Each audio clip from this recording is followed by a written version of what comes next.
By following the recommendations for safe and proper operation of this machine, by viewing this videotape, and reading and understanding the operation and safety manuals, you accept responsibility for the safe and proper operation of your JLG lift.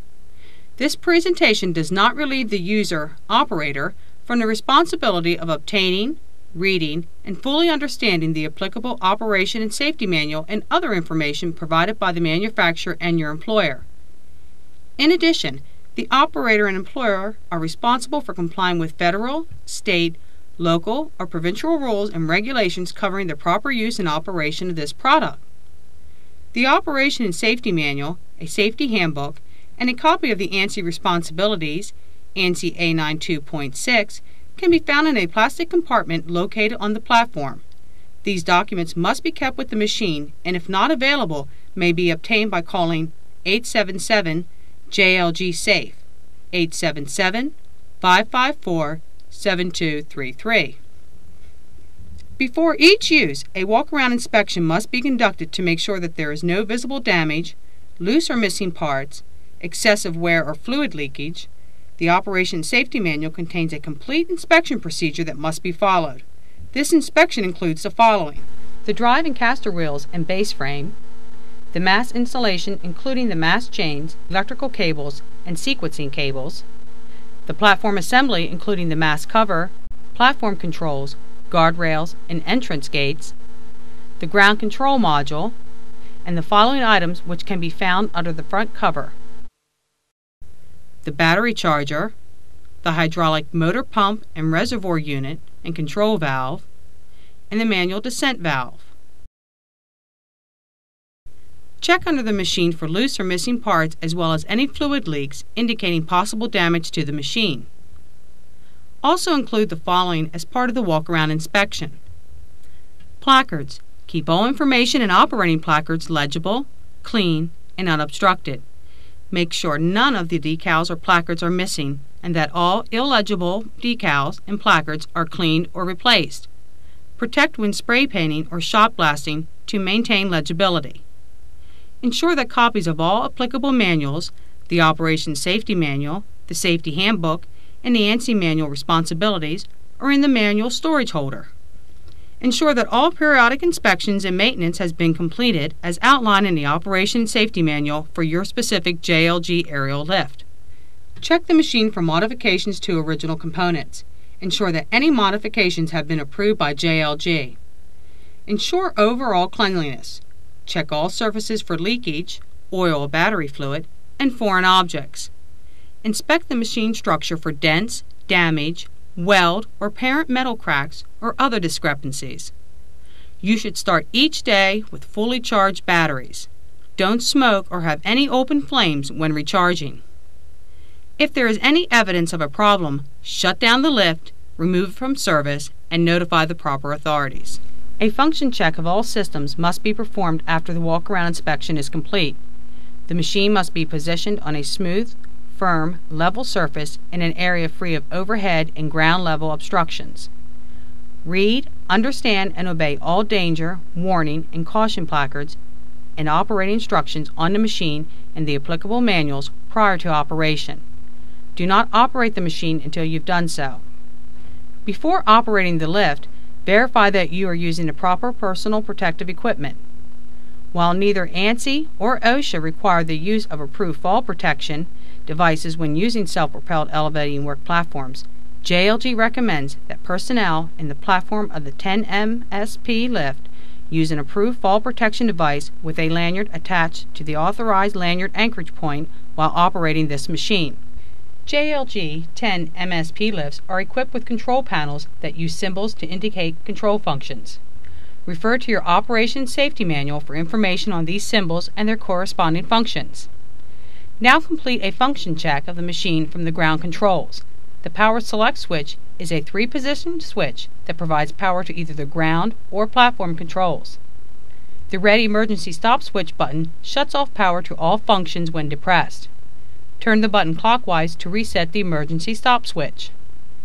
Lift up and lift down functions are activated by pressing either the lift up or lift down buttons. Platform movement stops when the selected switch is released. Raise and lower the platform through several cycles. Check for smooth operation. Check the emergency stop switch function by depressing it while raising the platform. All machine functions will be disabled if it's functioning properly. If it functions properly, reset the emergency stop switch for operation. The brake release button disengages the brakes when pressed. The brakes must be disengaged when moving the machine by any means other than driving, such as pushing or using a forklift. The brakes are re-engaged by pressing the brake release button a second time or by switching the platform ground select switch to the off or platform positions. The brakes must be engaged before the lift-up function will operate from the ground control station. The brakes must only be disengaged when the machine is placed on a level surface or when the machine is fully restrained to prevent inadvertent movement. A battery discharge indicator is provided to display the charge level of the batteries. The manual descent valve is a hydraulic valve located at the base of the machine that can be used to lower the platform in the event that the platform and ground control stations are inoperable. To operate the manual descent valve and lower the platform, loosen the cover anchors, remove the base cover, and push the red plunger button located at the base of the mast. Once the platform is fully lowered, release the red plunger button to close the valve and return it to normal operation. Verify the proper operation of the manual descent system. Raise the platform between 2 and 3 feet with the lift switch at the ground controls. Locate the manual descent system and follow the operating instructions as specified in the Operation and Safety Manual and on the machine. This concludes the functional check of the ground controls. Now perform a functional check of the platform controls. Your 10 MSP lift is equipped with a platform featuring an adjustable material tray. Ensure that the tray is properly latched into position before operating the lift. The maximum rated capacity of the 10 MSP is displayed at the platform and in the Operation Safety Manual. The 350-pound rated platform capacity includes the weight of the operator, tools, and equipment, and anything placed in the platform. The 250-pound rated material tray capacity includes all items placed on the material tray, such as stock items, tools, and equipment. Care should be taken to never exceed the rated capacity. Use extreme caution when entering or leaving the platform. Ensure that the platform is fully lowered. Always face the machine and use the 3-point contact method when entering or leaving the platform. The 3-point contact method means that 2 hands and 1 foot or 1 hand and 2 feet are in contact with the machine at all times while entering or leaving the platform. A gate interlock prevents operation of the platform controls unless the gate is completely closed. The key switch is a 2-position key operated switch that provides power to the ground and platform controls. The red emergency stop switch button shuts off power to all functions when depressed. Turn the button clockwise to reset the emergency stop switch. If the machine is not operated within 5 minutes, the power shuts off automatically and the emergency stop switch must be recycled. A foot switch is located on the platform floor that must be depressed before any platform function will operate. To enable the lift up and down functions, press and hold the foot switch, press and release the lift mode select switch.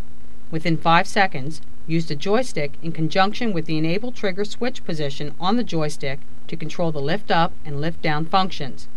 The enable trigger switch must be continuously activated to elevate or lower the platform. Pull back to lift up and push forward to lift down. The joystick is proportionally allowing the lift up and down speed to be increased by increasing the movement of the joystick. Verify the proper operation of the lift function by raising and lowering the platform through several cycles and checking for smooth operation.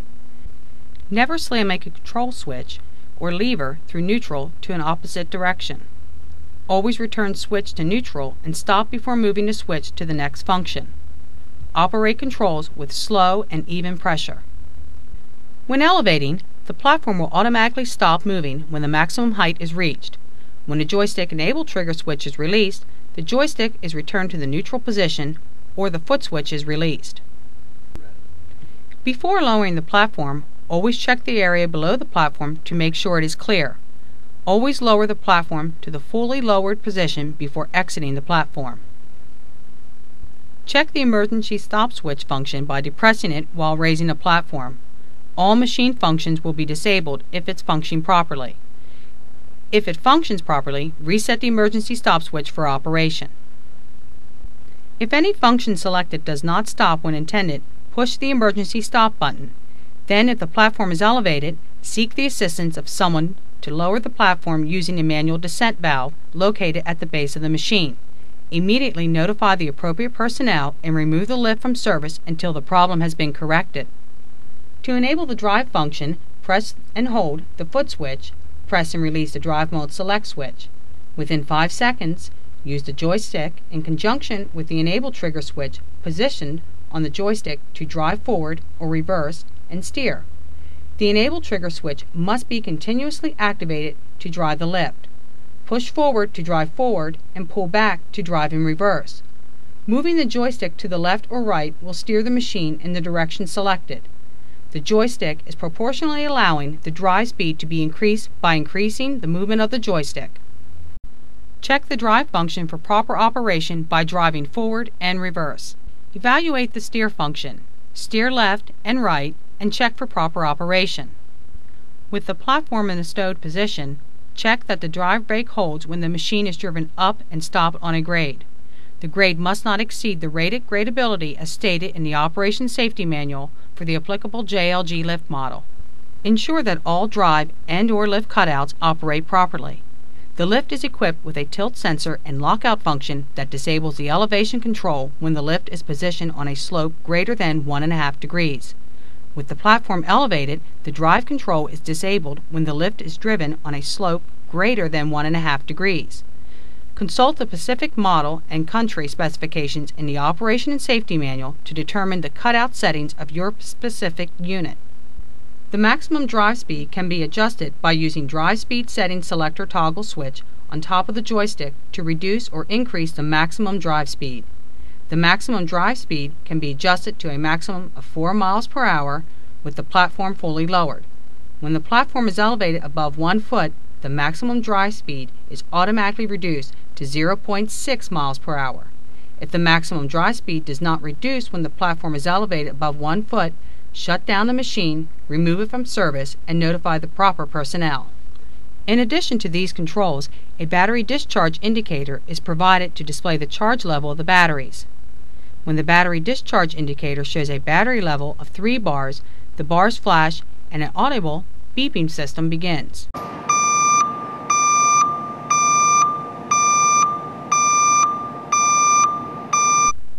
When the battery discharge indication reduces to 2 bars, the lift function cuts out after a few seconds in addition to the flashing bars and audible beeping. When the battery discharge indication reduces to 1 bar, the lift and drive functions are cut out at all times in addition to the flashing bars and audible beeping. During any of these 3 conditions, the batteries must be recharged to return the machine to a proper operating condition. If your JLG 10 MSP lift is equipped with an indicator for the electric drive motors that illuminates when the motor brushes are worn and need replaced, consult the Operation Safety Manual for information on the operation of this system. The JLG 10 MSP model is equipped with a pothole protection system integrated into the frame, providing additional support for the lift in the event a wheel is driven into or positioned over an unprotected floor opening. This concludes the functional check of the JLG 10 MSP lift. If any of the functions outlined in this video or in the Operation Safety Manual for the applicable JLG lift model do not function properly, shut down the machine, remove the unit from service, and notify the proper authorities. Some general safety precautions must be followed during operation of a JLG 10 MSP lift. Do not operate any machine on which the safety or instruction placards or decals are missing or illegible. Ensure all safety devices are operating properly. Modification of these devices is a safety violation. Never operate a machine that is not working properly. If a malfunction occurs, shut down the machine. The machine is not insulated and does not provide protection from contact or proximity to electrical current. Maintain a safe distance from electrical lines, apparatus, or any energized, exposed, or insulated parts according to the minimum approach distance as outlined in the Operation and Safety Manual. Allow for machine movement and electrical line swaying. Maintain a clearance of at least 10 feet or 3 meters between any part of the machine and its occupants, their tools, and their equipment from any electrical line or apparatus carrying up to 50,000 volts. 1 foot additional clearance is required for every additional 30,000 volts or less. The minimum approach distance may be reduced if insulating barriers are installed to prevent contact and if the barriers are rated for the voltage of the line being guarded. These barriers shall not be part of or attached to the machine. The minimum approach distance shall be reduced to a distance within the design working dimensions of the insulating barrier. This determination shall be made by a qualified person in accordance with the employer, local, or governmental requirements for work practices near energized equipment. Assume all electrical parts and wiring are energized unless known otherwise. Ensure that operators of other overhead and floor-level machines are aware of the lift presence. Disconnect power to overhead cranes. Warn personnel not to work, stand, or walk under a raised platform. Position barricades on floor as necessary. Do not operate or raise the platform while on trucks, trailers, railway cars, floating vessels, scaffolds, or other equipment unless approved in writing by JLG.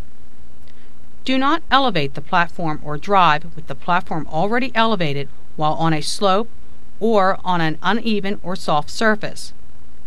During operation, keep all body parts inside the platform railings. Check work area clearances above, on the sides, and bottom of the platform when lifting and lowering platform. Do not carry materials directly on the platform railings. Keep both feet firmly positioned on the platform floor at all times. Never use ladders, boxes, steps, planks, or similar items on the platform to provide additional reach. Always ensure that power tools are properly stowed and never left hanging by their cord from the platform work area. Avoid any buildup of debris on the platform floor. Keep mud, oil, grease, and other slippery substances from footwear and platform floor. Keep the chassis of the machine a minimum of 2 feet, 0.6 meters, from holes, bumps, drops-offs, obstructions, debris, concealed holes, and other potential hazards at the ground level. Be aware of stopping distances and all drive speeds. Before driving on floors, bridges, trucks, and other surfaces, check the allowable capacity of these surfaces. The user should be familiar with the work area surface before driving. Do not exceed the allowable side slope and grade while driving. Exercise extreme caution at all times to prevent obstacles from striking or interfering with operating controls and persons in the platform. Limit travel speed according to conditions of ground surface, congestion, visibility, slope, location of personnel, and other factors causing hazards of collision or injury to personnel. Do not drive at high speeds in restricted or close quarters or when driving in reverse. Always post a lookout when driving in areas where vision is obstructed. Keep non-operating personnel at least 6 feet or 1.8 meters away from the machine during all driving operations. To shut down and park the machine, first drive the machine to a well-protected area. Ensure the platform is fully lowered. Push in the emergency stop buttons at the platform and ground controls. Position the key switch to off and remove the key to prevent unauthorized operation. If necessary, cover the platform controls to protect instruction placards, warning decals, and operating controls from hostile environmental conditions. Remember to uncover prior to operation. Chalk at least 2 wheels when parking the machine for an extended period of time.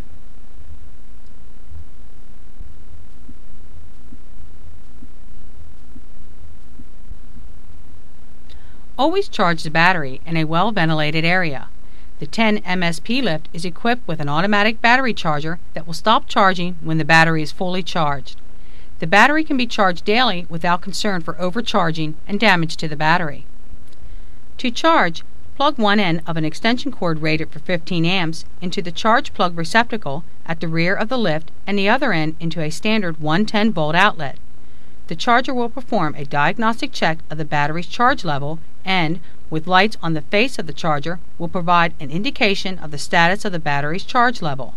The lights also indicate if the battery is bad and unable to take a charge. If your JLG 10 MSP lift is equipped with an authorized accessory, consult the Operation Safety Manual for the safe and proper operation of your specific accessory. Before transporting a JLG 10 MSP lift, fully lower the platform and remove all tools and debris.